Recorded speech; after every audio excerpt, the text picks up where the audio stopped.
তুমি কে? আমি জামাল।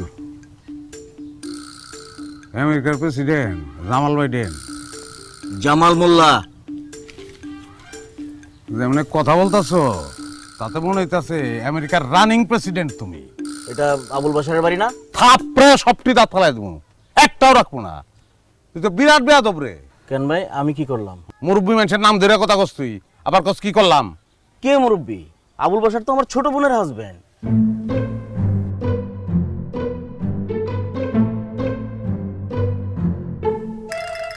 আপনি আপনি সাবিনার বড় ভাই ভেজান? হ্যাঁ, আমি সাবিনার আপন খালাতো ভাই। ঢাকায় থাকি। বিয়ের সময় ছিলাম না। ওই আবুল বাশার ও তো নির্বোধ মাথা বোনা টাইপের একটা লোক। বলেন কি কি করছে তার জামাই? আরে ওই যে মেয়ে দেখতে গিয়ে এসে বিয়েটা করে নিয়ে আসছে, আমরা কেউ থাকতে পারলাম না। আমার ছোট খালার একটু অর্থনৈতিক অবস্থা খারাপ, আমরা তো ছিলাম সব খরচ টরচ আমরাই করতাম, কিন্তু বিয়ের কোনো খবরই জানতে পারলাম না। এই মাথা মোটা কামটা একদমই ঠিক করে নেই।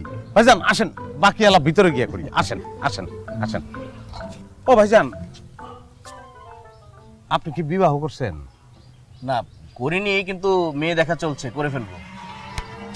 ও, তাইলে তো আপনি এই বাড়িতে ঢুকতে পারবেন না।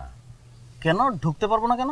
মানে ওই যে আপনি তো দেখতেছিলেন মনে হয়, ওই যে সাইনবোর্ডে লেখা আছে যে অবিবাহিতদের প্রবেশ নিষেধ। না, সেটা আমি দেখেছি, কিন্তু বোনের বাসার একদম গেটে আসছি। যে আমি আপনার সেই বোনের হাজবেন্ড আবুল বাশার। ও, আপনি আবুল বাশার আমার এই পিচ্চি বোনটার হাজবেন্ড? কেমনে কি হয়ে গেছে আল্লাহর ইচ্ছা। তো, ভাইজান আপনি এখন তার উপায় নাই, আপনি বিয়ে করে ভাবিরে নিয়ে আসেন, আমি নিজে গেট পাস দিয়ে দেবো। না, মানে হয়েছে কি, ওই গেট পর্যন্ত আসছি, ছোট বোনটাকে যদি একটু দেখিয়ে যেতে পারতাম।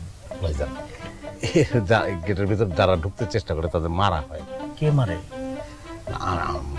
বেয়াদবি করতে হবে তাকে। ও আচ্ছা, ওই মিষ্টি কাপড়, এই কিছু ফলমূল নিয়ে আসছিলাম। সমস্যা নাই, আপনার বোনটা আমি দিয়ে দেবো। দেন আমার কাছে দেন।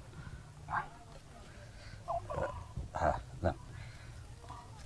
ঠিক আছে, আসি। আসেন আসেন। ও ভাইজান ভালো কথা, একটু দাঁড়ান একটু দাঁড়ান, জাস্ট এ মিনিট।